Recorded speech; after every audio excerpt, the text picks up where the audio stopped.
Hello everyone, आप लोग देख रहे हैं I am money magnet channel. आज हम पढ़ेंगे पाठ 14 जो कि क्लास फर्स्ट का हिंदी सारंगी बुक का है। यह एक पाठ है जिसमें हमें दो मित्रों के बारे में बता रखा है। तो हम पहले इसे पढ़ेंगे, फिर हम इसके क्वेश्चन आंसर्स को करेंगे। तो देखिए, बरखा और मेघा। बरखा और मेघा यहाँ पे एक बतख और मुर्गी है। अभी हमें ये नहीं पता है इसमें से कौन बरखा है कौन मेघा है। अभी हम पाठ पढ़ेंगे तो हमें पता चलेगा। देखिए, एक बार की बात है, दो सहेलियाँ थी। ठीक है, एक बार की बात है, दो सहेलियाँ थी, एक मुर्गी और एक बतख। एक मुर्गी और एक बतख। मुर्गी का नाम था मेघा। मुर्गी का नाम क्या था? मेघा। बतख का नाम था बरखा और बतख का नाम क्या था? बरखा। ठीक है, उनके पास उसके तीन तीन बच्चे थे। उनके क्या थे? तीन तीन बच्चे थे। मुर्गी के भी तीन बच्चे थे और बतख के भी तीन बच्चे थे। वे सब मेला देखने दूसरे गांव जा रहे थे। वे सब लोग कहाँ जा रहे थे? मेला देखने के लिए दूसरे यानी कि पड़ोसी गांव में जा रहे थे। अब आगे देखते हैं। रास्ते में नदी आ गई। रास्ते में देखिए, ये नदी आ गई है। मेघा ने कहा, मेघा यानी कि इस मुर्गी ने कहा, हम नदी कैसे पार करेंगे? अब ये पूछ रही, नदी किस तरीके से पार करेंगे? हम तो डूब जाएंगे, क्योंकि मुर्गी तो तैर नहीं सकती। बतख तो तैर जाएंगे लेकिन मुर्गी नहीं तैर पाएगी। तो उसने पूछा, हम तो डूब जाएंगे, कैसे पार करेंगे? बरखा ने कहा, ठीक है, हम सब तैर कर नदी पार कर लेंगे। अब ये जो बरखा है, बतख है, उसने कहा हम तैर कर नदी पार कर लेंगे। मेघा ने पूछा, वो कैसे? अब भाई वो मुर्गी है, वो तो नहीं कर पाएगी, तुम तो तैर कर चले जाओगे, लेकिन मुर्गी और उसके बच्चे कैसे जाएंगे? उसने ऐसा पूछा। अब देखते हैं हम आगे। बरखा ने सबको पास बुलाया। अब ये बरखा ने सबको पास बुलाया और अपनी जुगत बताई, यानी कि अपना एक प्लान बताया। सब खुशी से उछल पड़े, हुर्रे। सब लोगों ने उसकी बात सुनी और सब लोग हुर्रे करके खुशी से उछल पड़े।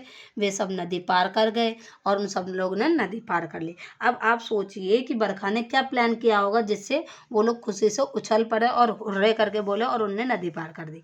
तो देखिए, बरखा और जो मेघा है, बतख है, उसने कहा होगा कि हम लोग पानी में उतरेंगे, हम बतख और मेरे बच्चे हम पानी में उतरेंगे और तुम मुर्गी और तुम्हारे बच्चे हमारी पीठ पे बैठ जाना। इस तरीके से हम नदी को पार कर लेंगे। इस तरीके से उन लोगों ने नदी पार करके दूसरे गांव में जाके मेला देखा होगा। ठीक है, तो ये तो हो गया। अब हम इसके क्वेश्चन आंसर्स को देख लेते हैं। तो हम इसके क्वेश्चन आंसर करते हैं। यहाँ पे देखिए, बातचीत के लिए से प्रश्न 1 दे रखा है आपको। प्रश्न 1 में पूछा है, बातचीत के लिए में मेघा और बतख ने बच्चों के साथ नदी कैसे पार की? तो ये मैंने अभी आपको बताया, उन लोगों ने कैसे पार करी होगी। तो आप इसको मुझे कमेंट में बता सकते हैं। अभी आपने पाठ पढ़ा है तो आप इसको मुझे बता सकते हैं कैसे पार करी। तो मैं इसका उत्तर लिखती हूँ। आप इस तरीके से भी इसका उत्तर लिख सकते हैं।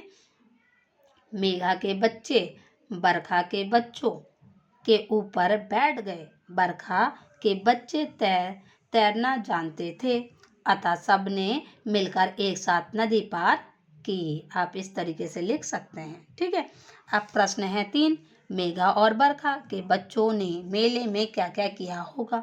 तो आप इसका सोच सकते हैं। जैसे हम मेले में जाके क्या करते हैं, वैसे ही उन लोगों ने भी किया होगा। हम मेले में जाते हैं तो चाट खाई होगी हमने, उन लोगों ने। ठीक है, हम लोग भी चाट खाते हैं। खिलौने खरीदने गए होंगे हम लोग, जैसे खिलौने खरीदते हैं तो उन लोगों ने भी खिलौने खरीदे होंगे। क्या पता झूला भी झूला हो। तो आप इससे अपने मन से लिख सकते हैं इसका उत्तर। अब प्रश्न 3 है, मेले से घर लौटते समय मेघा और बरखा के बच्चे आपस में क्या बात कर रहे होंगे? तो आपको ये सोच के बताना है। देखिए, इसका उत्तर होगा, बच्चे आपस में बात कर रहे होंगे कि मेले में उन्होंने क्या क्या किया और कितना मज़ा आया। वो बातें कर रहे होंगे। ठीक है, अब प्रश्न 4, मेला आपके घर से कितनी दूर लगता है? आप वहाँ कैसे पहुँचते हैं?